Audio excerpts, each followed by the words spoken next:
I think a lot of creative people probably have an equal measure is self-regard and self-loathing, because you clearly think that there's something worth doing if you're making art, but there's also this tendency to run yourself down because you don't want people to think your britches are, you're too big for your britches. And it's like, nah, man, like, let them know you want them to check it out. Like, don't play coy. Like, yeah, it's being unabashful, or like unabashed about your, like, I did this, like, and I'm proud of it. Yeah, I'm proud of it, and it's gonna be what it is. Like, right. And, it doesn't mean that you have to be obnoxious about it, but you also don't have to be like, oh yeah, I wrote this thing, it's kind of dumb, but if you want to check it out and, like, tell me how terrible I am, and go do that. I've done that for so long, and now I'm like, I think I 100% understand that. I now I'm just like, here's the thing. If you like it, cool. If you don't, well, I'm gonna keep doing the thing. Yeah, exactly. So what about you? How's your life been going? I got I'm vaxxed. The CDC said that we can go basically maskless now if you're vaxxed. Start kissing strangers on the mouth, doing tongue I stuff. heard that on the internet too, that you had to kiss people. I read it on a tweet somewhere. I don't remember where. But it was totally official. I think it was 100%. Like, I think it was someone who like they kissed someone on the mouth at the CDC who told them that, right? Like, so it was from the CDC. They're like, this starts here with us right now with you. Now is our time. And so that's how COVID-21 started. The stranger makeout chain of kisses across the U.S. That started with your tweet, by the way.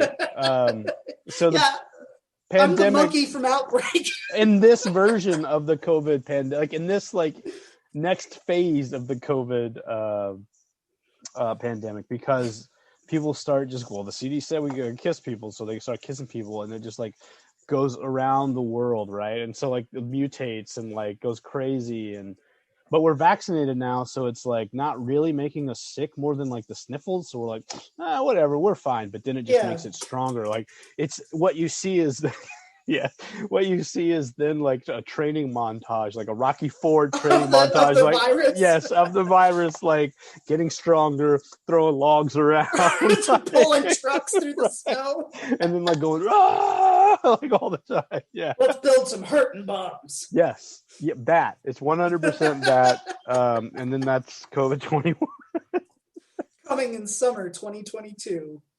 COVID-21. So that's what I've been up to, thinking about that. You're going to a show tonight, right? I am. I went to a show last week. I'd only been vaccinated like for like 12 days, but I was like, wear my mask, it's all good, it's outside. I've been vaccinated for 3 weeks now, and so obviously that's supposed to be the magic hour. So I think it's going to be outside again if it doesn't rain. It's starting to rain. It's starting to get really cloudy, but then it's also starting to clear up. So who knows what's going to happen here tonight in the fabled land of Arlington? It could be a rain shower. It could be a rock show. It could be COVID-21. I don't know. Yeah, I saw Sarah Jaffe play, that band shell they built about 10, 15 years ago in downtown Arlington by the Levitt. Yeah. Sarah Jaffe was supposed to do a show there, and it got rained out, but she came out on stage for the people who stuck around waiting just in case, and like did a whole acoustic set. And it was amazing. It was like one of those transcendent, like, live music moments where you're just like, this is badass. Like, yeah. And I really like her. Little downtown Arlington. Yeah. Although now, like, it's much more grown up than it was before. Now there's like 3.5, but not 3. There's like 3 or 4 like 5-story apartment complexes down there. Oh shit! Yeah, I should go live there. Arlington's they're like student housing, most of them. Ew, no. So I could finally go to all those college parties I missed out. You're like, hey, I can buy alcohol. That's not creepy. Can I be your friend? And they're like, you can't, but you can buy us alcohol. I actually know a lot of the 1 out of 2 ain't bad. Hey, we're doing good tonight then. Better than last night. 0 for 2. Batting 500. Batting 500 is better than batting nothing. So, all right, kids, what do you want? Some Mike's Hard Lemonade? Some Zimas? What are you kids into? You guys into that? Miller High Life? Champagne of beers. The Blue Moon. I hear that's a fancy one. Wheat, I believe is what they call that. Yeah. Wheat beer. Do you guys like Pilsners? I don't They're know like, what a never Pilsner mind. is. We don't need the alcohol anymore. We'd rather die sober than talk to you another minute. All right, well, batting over 2 again. Y'all have a good one. Who's this nice guy in Arlington? It's you. You're the nice guy. I'm the creepy older man in Arlington who so wants creepy. to come to the college parties. But you're nice because you're not like leering at them or like you're like, oh no, I'll buy you some alcohol. Oh, that's okay. I'll do that. I'll go ahead and do that. But then you creep them out so much that they're like, never mind. I don't want to know part of this. Right. Just because I overshare, I talk too much. I mean, this isn't that far off from my actual personality. Sure. So yeah, I think you should move there. Coming to downtown Arlington, Shaun 2021. I think I'm going to try and live with Rhodey if he'll let me. Yeah, well, that's a solid second choice outside of the. Yeah, if I can't hang out with the college kids. Well, it's fine. I hang out with the college students at UTA, and I don't hang out with them, but I interact with them, and like the artists who are building the music scene and stuff like that. They're good. They're good men, women, and all others, and everything in between, and everything else. Good people who are doing a lot of really cool cultural things here in Arlington. Which you lived here. Vanguard. I mean, I don't know that we were, but I think that we were like proto, because, you know, there was a punk scene, there were punk scenes in Arlington, there was like a little metal scene, and there were other scenes happening that we weren't aware of, but like what's happening now is like all of that's kind of coalescing into like a bigger music scene, which is what you want to see. And they're definitely like driving forces in that. I'm just, you know, pimping out my pimping hard for my city. That should have been the name for your podcast. Pimping hard for Arlington. No. With Darrel Smith Jr. and Rhodey and Amy. And you get a full name and they just get first name credits. Even though they do more of the work than I do. No. It's fine. Like Matt Weiner on Mad Men, who like had to have his name on every script. Yes. Yeah. No, I don't. I used to be a little, not like, I used to be like a little, okay, well, it's got to be perfect. And now I'm like, fuck it. Just do whatever you want, guys. Let's have fun. It's fine. It's a podcast. Who cares?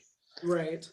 Man, this has not been a funny show, but I just haven't had a whole lot of funny stuff. It's been insightful, I think, the mind of an insecure artist. I don't know. I've been laughing. I've got some tears in my eyes. That's fair. I don't know. It's hard to top that other one. And maybe we shouldn't, right? We're literally talking about like, you've got to live your own life, man. Yeah, exactly. Each show has to live its own life. Yeah, I mean, you have to let it be what it's going to be. That's fair. Let it be. Just like the Beatles were like, here's an album that we recorded 2 years ago, man. Didn't think was good enough. So there you go, man. I don't know. We broke up. Let it be. Let it be. I'll see you guys later. They did. We're off to our wildly successful solo careers. And Paul's like, well, at least for me, sometimes. Yeah. And John's like, I got some really good. I'm dead. Shit. I got some absolute bangers, and then I got a banger in the heart. And then George is like, I got a whole triple album of bangers here, guys. I've been sitting on them. Because you guys will only let me have one song per album for fuck's I think it sake. was like two. It was one at first and then two towards the end. But still, like, kind of a shitty, like, trade-off. Like, especially considering, like, what you know is on. What is that one? What is the name of that triple album that has, like, all those really great, like, George Harrison? All Things Must Pass. Yeah, like, knowing like what is on that album, you're like, you selfish motherfuckers, insecure little bitches. I cannot believe that you didn't let that man have that. Is a banger after banger after banger. You could have had a whole album of George bangers. You guys could have taken 2 years off, man. Like, but that's not how artistry is, right? Like, you know, it's fraught with insecurity. There's ego to deal with. And to be fair, like, yeah, when he joined the band, like, he wasn't, you know, it was the John and Paul show. Mm-hmm. So it wasn't until later that he was like, well, actually, I'm a pretty good songwriter. And they were like, fuck, he is a good songwriter. Oh, shit. We got to sabotage this. No, I think they sabotaged it, but like, they definitely were like, well, but we got this. So Yeah, we're going to do our thing. But all right, so there's a question. Do you think that it was a mistake for George to release everything on one giant album? Yes. I mean, I don't know. I guess like if you want to prove yourself as an artist, like you away from something as like like consequential as the Beatles, you kind of have to release a straight masterpiece. Right, because what Paul released, what fucking Ram or like the self-titled, like whatever the first album he released, and the first two I think that he released after the Beatles, people were like, "What the fuck is this? Like, what? This is the same guy that wrote Yesterday?" Like, whereas when that triple album came out for George, they were like, "Okay, where the fuck has this guy been hiding?" And they're like, behind fucking George or fucking John and Paul's ego. So yeah, I don't know. I guess you kind of have, like, I guess if you're George, you kind of have to. I guess if you're Paul, you're like, it's cool. I'm just gonna fuck around. I got a million more in me, guys. We're good. I'm gonna be putting out an album every 18 months for the rest of the millennium. We're fine here.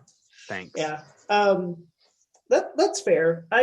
And that's something I've always thought was, interesting about collaborative enterprises, that you don't have to deal with as much, especially as a novelist who mostly works alone. I mean, most of the collaboration that I do is with either with you or Sergio one-on-one each, or it's with an editorial team who's really there to help me do what I'm already trying to do. Basically I'm Jeff Tweedy. They're not like throwing this is cool, but what if the monster didn't do this really consequential thing that like right. We're past that. They're like, what if we took Noah out of the book? It's like I came up with this new character named Gilly, who I think is really gonna pop with readers. Gonna be real merchandising material. That was the pitch that you didn't go with for the editors. They were like, here's what we've been thinking, and you were like, don't love that. Right. Which good for you for following your gut on that one. Yeah, absolutely. We're not gonna name names, but it was. I was going to say book publisher. For number one, I don't know enough book publishers, so I couldn't finish that joke. Just pull one out of your ass. It was DK. I was going to say Harper Collins. Is that one? Okay, that's a safe one. Yeah, I didn't end up going with Harper. Because the Gilly thing. Yeah, they were a cosmology of Gillies. Yeah, and they were like, here, a Gilmology of Monsters is what was the title that they were shooting for. And we're going to change it into a book about fishing. Gills. Yeah. Gilly is a fish boy. It's going to be a big old fish hook through someone's finger on the cover. That's the really bloody, really gross, really off-putting, but really cartoony too. Like funny. Like it's gross, but you laugh. Oh wow, this is. I like this editor at HarperCollins. He's got some big ideas. He swings for the fences every fucking time. He strikes out most of the time, but he's got a big heart, and every once in a while, he hits a straight homer. He smashes something in the parking lot. The Da Vinci Code, all that guy. I nearly shot coke out my nose. It was all him, but then the rest of it is stuff. Gilmology of Monsters, they're just not all winners. Most of them aren't, but for every 100 Gilmologies, he's got one Da Vinci Code, and those are so successful. Sure, that's why they keep him around. Yeah, that's why they keep him around.